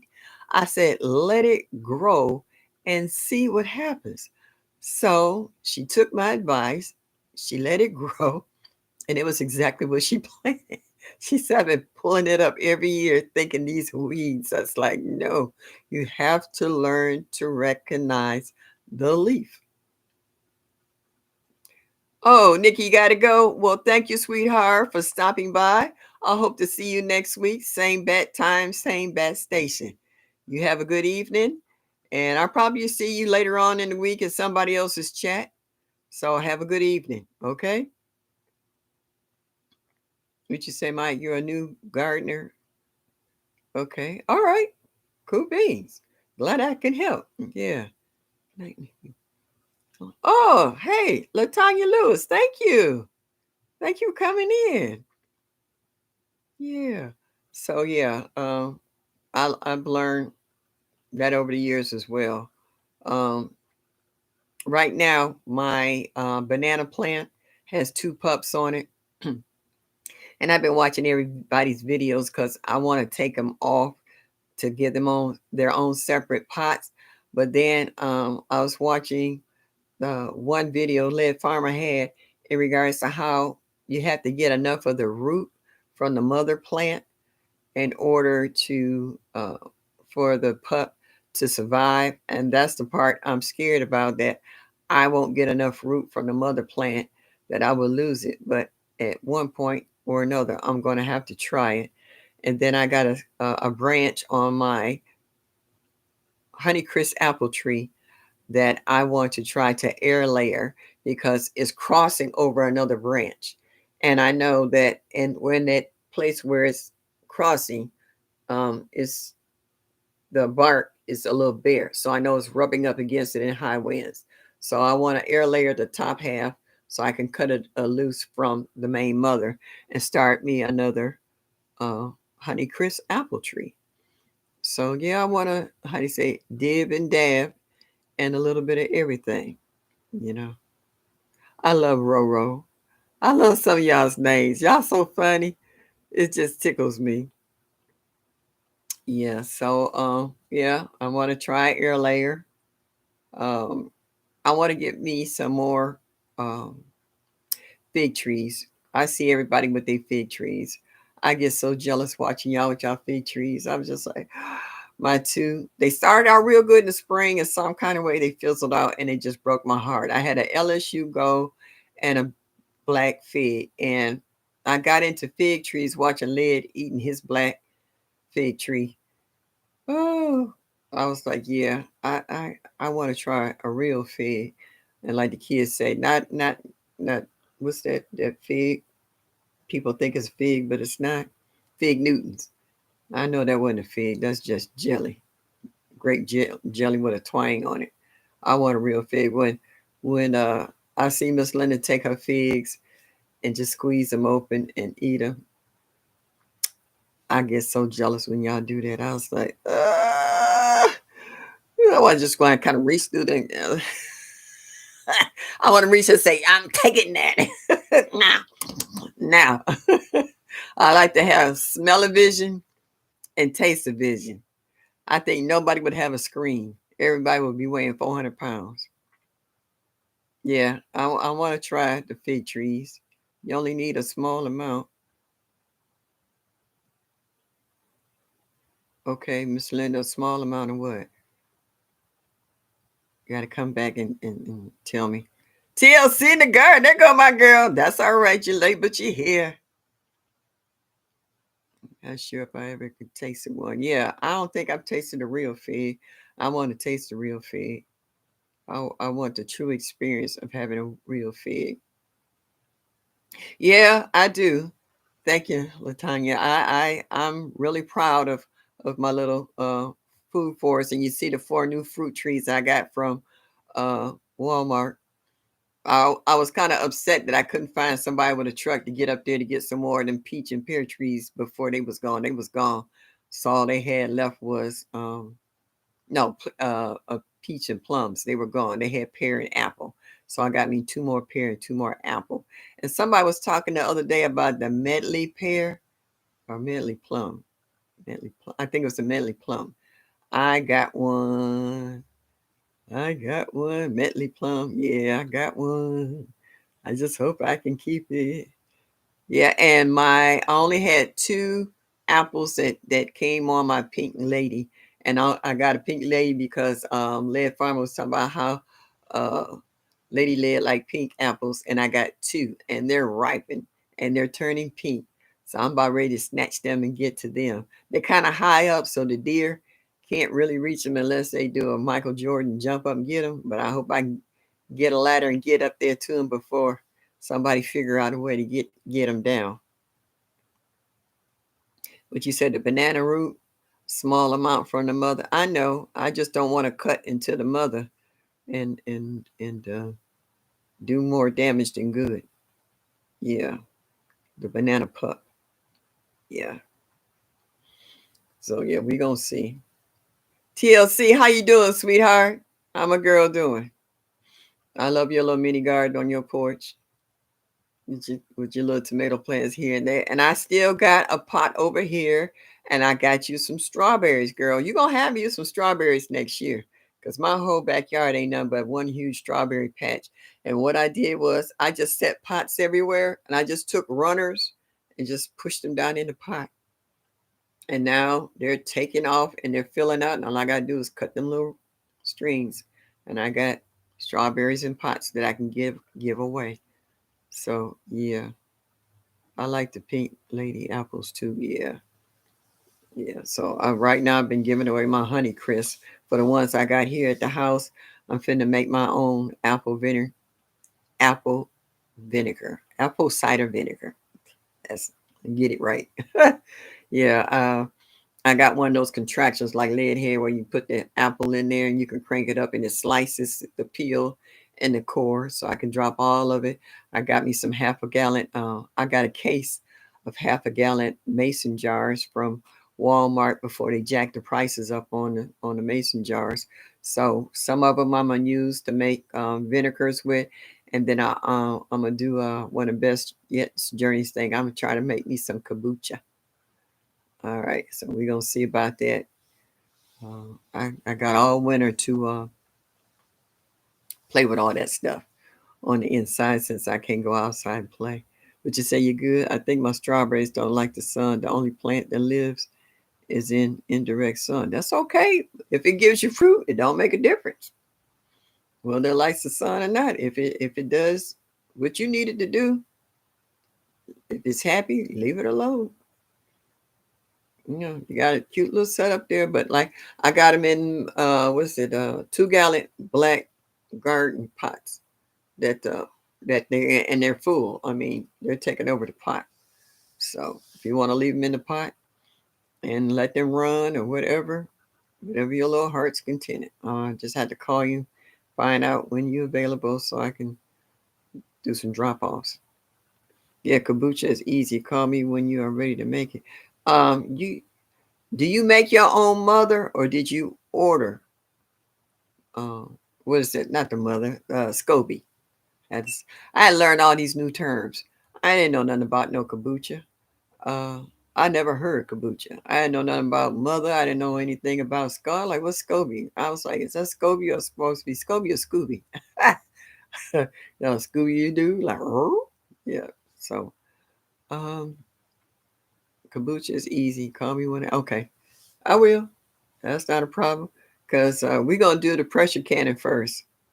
Oh, well, we can do it all. It shouldn't be that much. All right, y'all. I'm almost down to the bottom of this glass. And okay, 15 more minutes. It'll be 2 hours. And we're going to call it a night because people got to go to work tomorrow. I'm retired. I ain't got nowhere to go tomorrow. So I'll be thinking about y'all when y'all got to punch in. I call it the tour of duty. I've done mine. I done paid my debt to Uncle Sam. You didn't got all mine. You ain't getting no more. I tried working a part-time job and it just didn't work out. I was like, nah.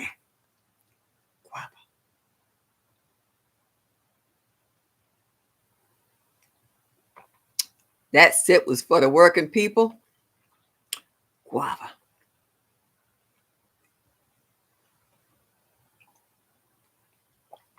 That sip was for the retirees. Guava.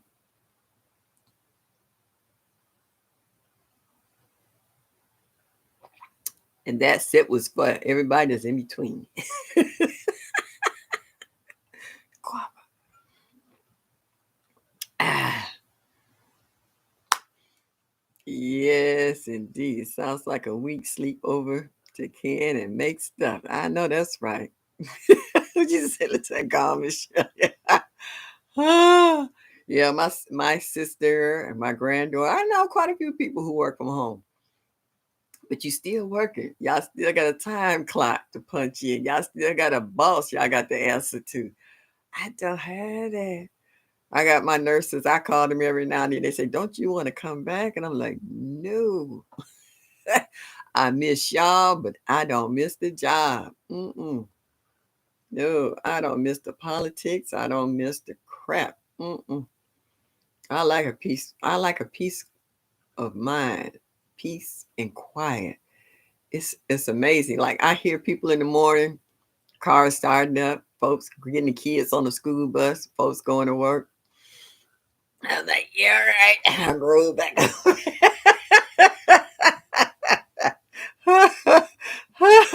What you say, Miss Linda? Guava, I drink that.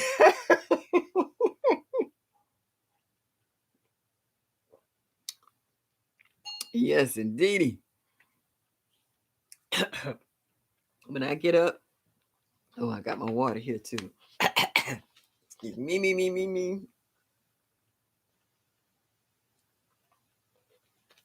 Whew. Better. Yeah, I've done my tour of duty.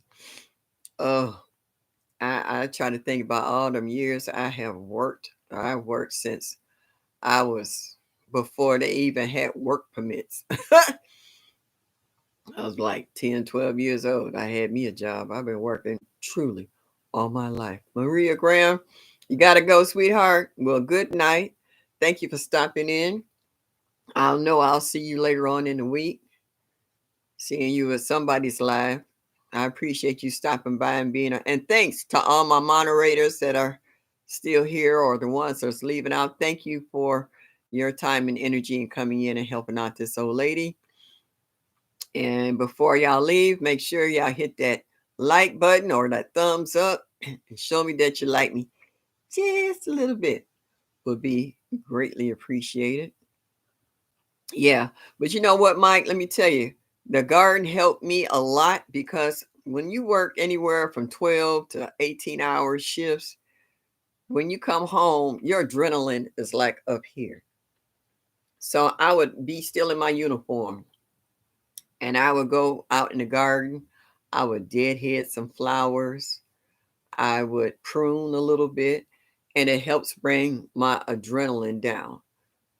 And then I would come in the house and I would eat something because my stomach would be growling. I'd be hungry. And I'd take a shower and I would just melt into the bed. I would be asleep before my head hit the pillow because I know in less than 8 hours, I got to be back up and back at that same grind all over again. So yeah, the garden helped me with my sanity. I would truly stop and smell the roses in my yard, you know. And like I said, I would prune and deadhead and what have you. throw a little fertilizer on some. I might even take the time to repot some. I figure I'm gonna throw that uniform in the wash machine anyway, so it wasn't no big deal. I got it dirty because I had a uniform for every single day of the week, so that was not an issue. But yeah, it helped my sanity after, especially if I had a hard night. If I had a patient that died or somebody coded or, we just had some crazy patients with, I need to come home and decompress. And working in my garden helped out a lot. You know, do I need any marigold seeds? I ain't gonna turn them down. I got some, but I can always use plenty because I sprinkle them everywhere. I sprinkle them in my flower boxes up on the roof. I sprinkle them in the garden, in all my beds, next to the onions and stuff. They keep out the bugs and they attract bees and stuff too. I wouldn't mind. You might have a variety I don't have, so I would really like the color combination. So I love marigolds. I think they're pretty. I like the big full head yellow ones, and I like the multicolor orange and burgundy or and red colored ones. So marigolds is marigolds. Yeah. Let me tell you what happened one year. I had a whole flat of marigolds, and I had this little strip between the sidewalk and driveway where I used to have my house. And it took me 3 hours to plant all the marigolds. I went to bed. I came out the next morning as I was backing out the driveway. You know how you say something ain't right, something missing? So just as the front end of my car backed out the tip, I looked at the little strip. There was not a marigold in the patch. I had chipmunks come in and they ate every single marigold. They left a little piece of stem about that big. That's all that was going across the bed was stems. It wasn't a marigold to be seen. I was mad. I was driving to work. I was salty. That's all that work I put in there. 3 hours and overnight they ate every single marigold. I don't know what I put back in there, but it wasn't marigolds. You can believe that. So, but I still have a love for marigolds, so that was nice. Yeah, I used to take marigolds and do them like this and throw them in the air, and wherever they landed and come up, that's where they landed and came up. I didn't pull them up. I recognized the leaf. I said, "Oh, my marigolds coming in," and leave them because I know what benefits they were. Yep. Mine's are orange, red, and burgundy. I saved some seeds for you. Thank you so much, sweetheart. We do an exchange like we did last time. Not a problem. Oh, and this coming weekend, I'ma dig up my purple sweet potatoes. They should be ready. I'm so excited to dig up my purple sweet potatoes I got from TLC. I'm gonna do a video and I hope it works. I hope it works because I have problems with the deer eating the leaves off of them. They ate the leaves off of the plant twice. And I put some chicken wire on there and they ate what came through the chicken wire, but they didn't get the leaves underneath. So it'll be almost 120 days maybe. I forgot that I planted those because they ate the slits they gave you. The slits you gave me, they ate those. They dug them. They not only ate the top, they dug them up and ate the potatoes. So, but I really worked hard on them not getting to my purple sweet potatoes because I don't care if I get but one. I just want to see that I was able to grow one from a gift that was given to me by a fellow gardener.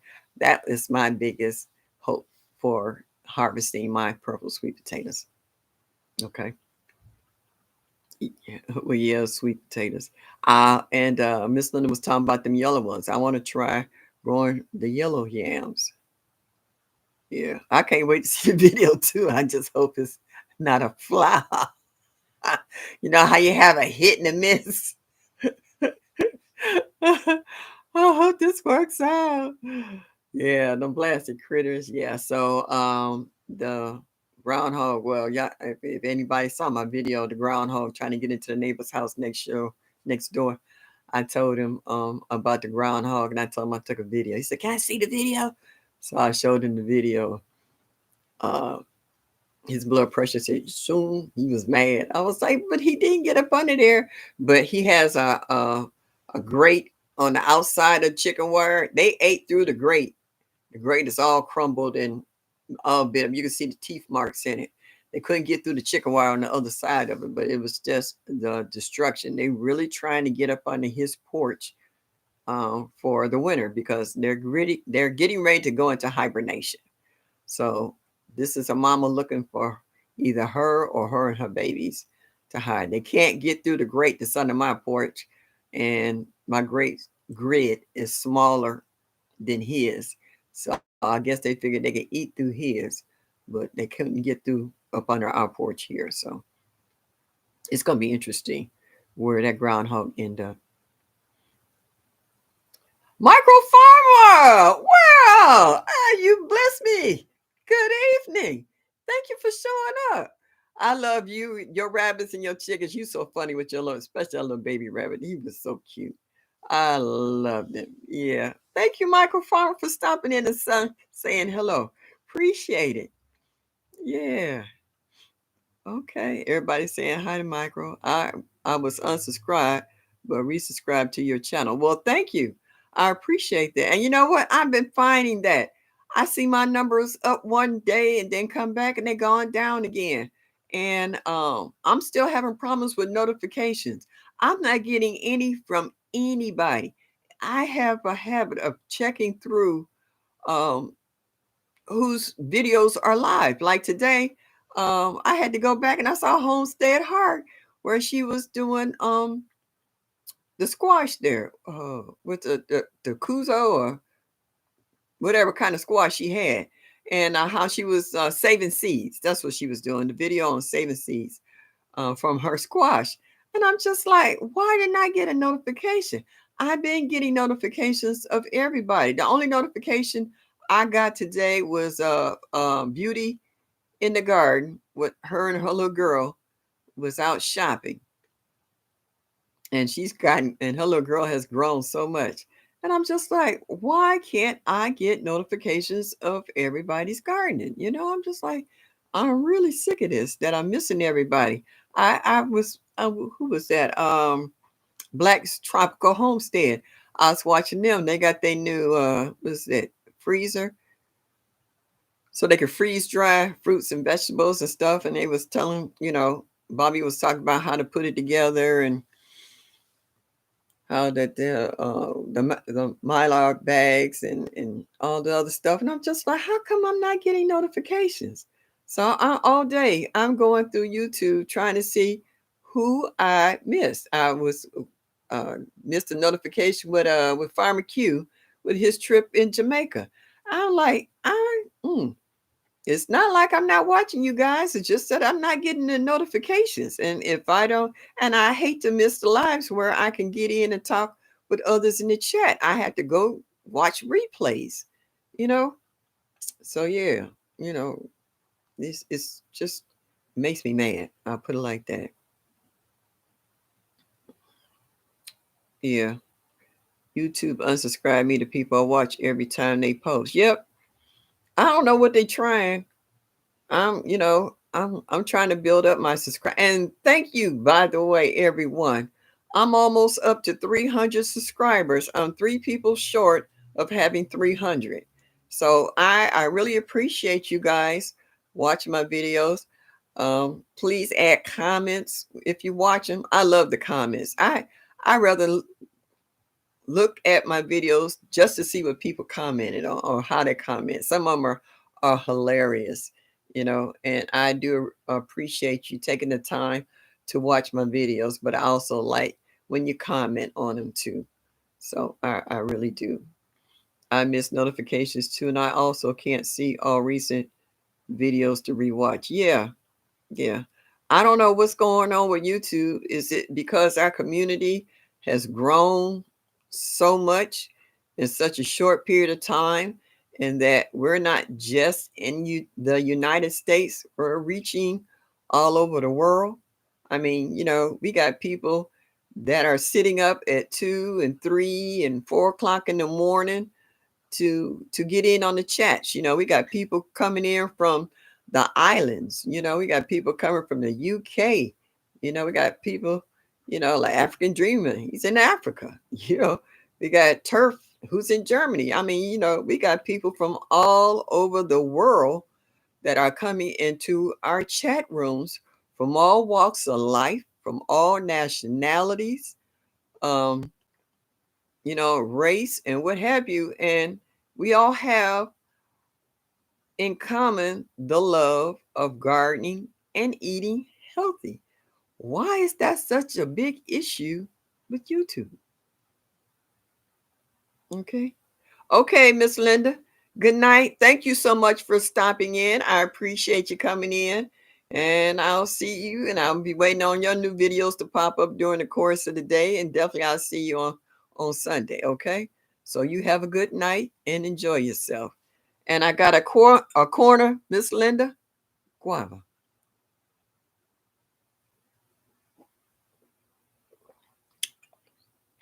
Only for you, dear. Only for you.